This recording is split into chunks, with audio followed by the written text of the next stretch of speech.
அனைவருக்கும் வணக்கம். தெய்வீக பலன்கள் சேனல் சார்பாக தங்களை அன்புடன் வரவேற்கிறோம்.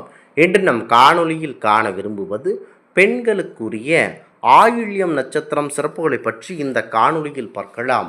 வாருங்கள் காணொளிக்கு செல்லலாம். மறக்காமல் ஒரு சப்ஸ்கிரைப் செய்யவும். ஆயில்யம் நட்சத்திரத்தில் பிறந்த பெண்கள் முக்கியமாக புதனின் ஆதிக்கத்தால் அறிவு கூர்மை, தைரியம் மற்றும் பேச்சாற்றல் மிக்கவர்களாக இருப்பார்கள். அன்பான இயல்பு, கணவர் மற்றும் குடும்பத்தினர் மீது அதீத பாசம் கொண்டவர்களாக இருப்பார்கள். ஆடம்பர வாழ்க்கையை விரும்புவார்கள். இவர்கள் நேர்மையானவர்கள், ஒழுக்கமானவர்கள், தங்களின் கட்டுப்பாட்டில் வைத்து கொள்ளக்கூடியவர்களாக மற்றும் அதிர்ஷ்டசாலிகளாக இருப்பார்கள். மென்மையான பேச்சு, இளகிய மனம் மற்றும் எடுத்த காரியத்தை வெற்றிகரமாக முடிக்கும் குணம் கொண்டவர்கள். மிகுந்த தன்னம்பிக்கை மற்றும் ஆளுமை திறன் கொண்டவர்களாக இருப்பார்கள். கணவன் மனைவி அன்புடன் ஒட்டி வாழும் எண்ணம் கொண்டவர்களாக இருப்பார்கள். குடும்பத்தின் மீது அதிக பற்று கொண்டவர்கள் இவர்கள். மாமியாருடன் சுமூகமான உறவை பேணுவார்கள். ஆடம்பர வாழ்க்கை, வாகனம் மற்றும் நிலம் சேர்ப்பதில் ஆர்வம் கொண்டவர்கள். மருத்துவத்துறை, சித்த மருத்துவம், மருந்து தயாரிப்பு, பங்கு வர்த்தகம் மற்றும் நிர்வாகத் துறைகளில் சிறந்து விளங்குவார்கள். வித்யாகரனான புதனின் ஆதிக்கம் உள்ளதனால் கல்வி மற்றும் ஆராய்ச்சி துறையில் சிறந்து விளங்குவார்கள். ஆயில்யம் நட்சத்திரத்தில் பிறந்த பெண்கள் தேவிப்பட்டினம் சென்று நவகிரக வழிபாடு செய்தால் நவகிரக தோஷங்கள் மற்றும் திருமண தடைகள் நீங்கும். ஆயில்யம் நட்சத்திரத்தில் பிறந்த பெண்களுக்கு மாமியாருக்கு ஆகாது என்பது தவறான நம்பிக்கை. இவர்கள் அன்பான குணத்தால் கணவர் வீட்டில் மகிழ்ச்சிகரமானதாக இருப்பார்கள் என்பது ஐதீகமாகும். குறிப்பாக ஆயில்ய நட்சத்திரத்தில் பிறந்த பெண்கள் சற்று அழகாக இருப்பதுடன் அவர்களுடைய பேச்சு, திறமை அனைத்திலும் முக்கியத்துவமாக இருப்பார்கள். திருமண பாற்று எடுத்ததும் திருமணத்திற்கோ ஆணோ அல்லது பெண்ணுக்கோ சேரும் ராசி நட்சத்திரம் என அனைவரின் ஜாதகத்திலேயே எழுதி கொடுத்து அனுப்பக்கூடிய காலமாகத்தான் தற்போது உள்ளது. அதிலும் சில நட்சத்திரத்தில் பிறந்த பெண்களுக்கு கணவர் வீட்டில் உள்ளவர்களுக்கு ஆகாது என தட்டி கழிக்கப்படுகிறது.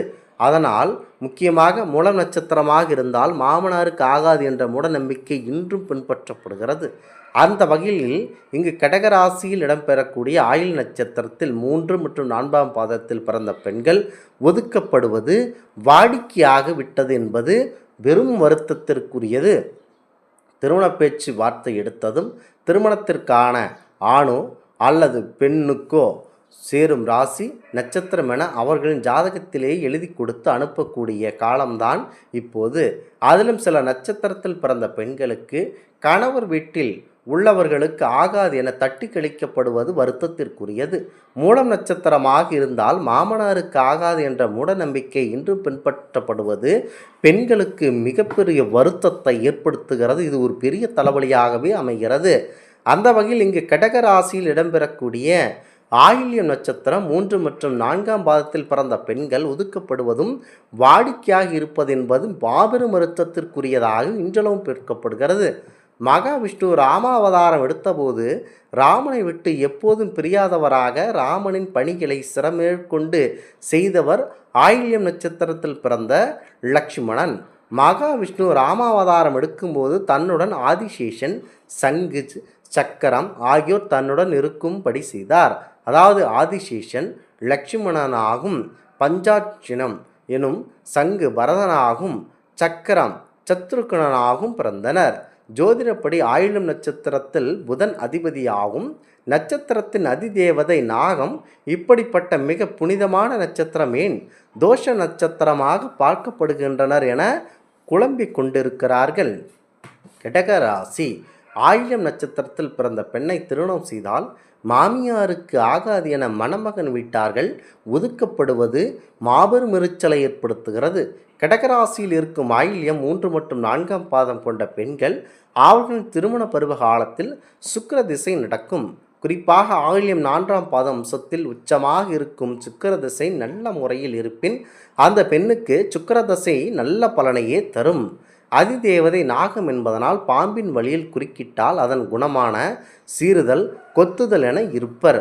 அதோடு எவரையும் மதிக்காத குணம், அலட்சியப்படுத்தும் குணம் கொண்டவர்களாக இருப்பார்கள். இருப்பினும் இந்த குணம் உடைய ஆணாக இருந்தால் சமூகத்தில் கௌரவமானவர்கள் என்றும், அதுவே பெண்ணாக இருந்தால் அங்கீகரிப்பது அடங்கா பிடாரி, திமிரி பிடித்தவள் என்ற எண்ணத்தையும் குறிப்பார்கள். முக்கியமாக கலகலப்பாக பேசி பழகக்கூடியவர்களாக இருப்பார்கள். ஆயில்யம் நட்சத்திரத்தினர் தன் இயல்பான பேச்சு பழகும் தன்மையால் திருமணத்திற்கு பின்னர் தன் கணவரை தன் சொல்படி கேட்க வைத்து விடுவார்கள். சுகபோகத்தையும் செல்வத்தையும் மாறி வழங்கக்கூடிய சுக்கிரதசை நடக்கும் காலம் என்பதனால் முக்கியமாக தன் மனைவி வந்த பின்னர் தான் தனக்கு அதிர்ஷ்டம் அடங்குகிறது என எண்ணி கணவன் தன் மனைவிக்கு அதிக முக்கியத்துவம் கொடுப்பார்கள். மனைவியின் பேச்சுக்கு மறுபேச்சு இல்லை என்பது போல நடந்து கொள்வார்கள். அதேபோல மனைவியும் கணவனுக்கு தான் மிக முக்கியத்துவம் கொடுப்பார். மாமியாருக்கு இரண்டாம் பட்சமாகத்தான் இருப்பார். இவர்கள் சற்று தூக்கி பிரியர்கள், அதாவது தூக்க பிரியர்கள். அதனால் காலையில் நேரம் கழிந்து எழுந்திருப்பது மாமியாருக்கு பிடிக்காது. இவர்கள் மிகவும் சுத்த பார்ப்பவர்களாக இருப்பதனால் மாமியார் மருமகளிடையே அவ்வப்போது பிரச்சனைகள் வந்து கொண்டே இருக்கும். கடகராசி தாயை குறிக்கும் ராசி என்பதோடு சந்திரகிரகம் அதிபதியாக கொண்டது. எனவே கடகராசியினர் எப்போதும் தாய் பாசம் அதிக உடையவர்களாக இருப்பார்கள். தாய் வீட்டு பெருமை பேசுவார்கள். ஆயில்யம் நட்சத்திரத்தில் ஆயில்யம் 3ஆம் பாதத்தை விட 4ஆம் பாதம் அமைந்திருந்தால் கணவருக்குரியதாக இருக்கிறது. நவம்ச கட்டத்தில் ஆயில்யம் நட்சத்திரம் 4ஆம் பாதம் மீன ராசியில் வரும். அதாவது சுக்கிரன் உச்சமடையும் ராசி மீனராசி என்பதனால் ஆயில்யம் நட்சத்திர பெண்ணை திருமணம் செய்பவர்கள் மனைவி பேச்சை தட்டாமல் நடப்பவர்களாக, மனைவி கிழித்த கோட்டை தாண்டாத நபராக செயல்படுவார். தன் மகனை பொண்டாட்டிக்கு தாசன் ஆகிவிட்டாளே என்ற கணவரை மதிக்க தெரிந்த அளவிற்கு மாமியாருக்கு அடிபணிய மாட்டேன் என்கின்றாளே என்ற எண்ணத்தால் தான் ஆயில்யம் நட்சத்திர பெண்ணை தோஷம் என கூறி விலக்கி வைத்து விடுகிறார்கள். திருமணம் என்பது கணவன் மனைவி சேர்ந்து இல்லற சுகத்தை தாண்டி இல்லற இன்பத் துன்பங்களை கையாண்டு சமூகத்தில் வெற்றி நடைபோடும் என்பதுதானே. அப்படி கணவன் மனைவி இருவரும் இணைபிரியாமல் ஒட்டி வாழும் என்ற எண்ணம் கொண்டுதான் ஆயில்ய பெண் கணவனை விட்டு கொடுக்காத கணவனுடன் அதீத அன்பை செலுத்தக்கூடிய நபராக இருப்பார். அதனால்தான் ஆயில்ய நட்சத்திரம் கொண்ட பெண்ணை திருமணம் செய்தில் தவறே இல்லை, எந்த தோஷமும் இல்லை. மற்றபடி ஆயில்யம் பெண்ணை திருமணம் செய்தால் மாமியார் உயிருக்கு ஆபத்து இல்லை. மாமியாரின் ஆயுள் பாவம் நன்றாக இருப்பின் அவரின் உயிருக்கு எந்த பாதிப்பும் இருக்காது. உண்மையில் தன் மகன் நன்றாக வாழ விரும்பும் தாய் ஆயில்ய நட்சத்திர பெண்ணை ஒதுக்காமல் இருப்பதுதான் ஒரு சிறந்த தாயின் ஒரு முக்கியத்துவம். ஆயில்ய நட்சத்திரம் பரிகாரம் என்னவென்றால், திருமண தடை, நிரந்தர வேலை இல்லை, வாழ்வில் பிரச்சனை என புலம்பக்கூடிய ஆயில்ய நட்சத்திரத்தினர் நாகூர் நாகநாதர் ஆலயம் சென்று வரலாம். அதேபோல் ஆதிசேஷன் மீது சைனத்திருக்கும் மகாவிஷ்ணுவின் ஆலயமான ஸ்ரீரங்கம் உள்ளிட்ட சைன குலத்தில் சென்று வழிபட்டு வர திருமண தடை கண்டிப்பாக விலகி கைகூடும். வேலை மாற்றம், வீடு மாற்றம், அடிக்கடி நிகழும் இடமாற்றங்கள் நடப்பவர்கள் இந்த ஆலயங்களில் வணங்கி வந்தால்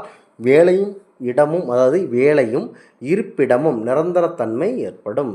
இந்த ஆன்மீக தகவல் உங்களுக்கு பிடித்து இருந்தால் தெய்வீக பலன்கள் சேனலை கண்டிப்பாக சப்ஸ்கிரைப் செய்து கொள்ளவும். மீண்டும் ஒரு நல்லதொரு காணொளியில் உங்களை சந்திக்கிறோம். நன்றி, வணக்கம்.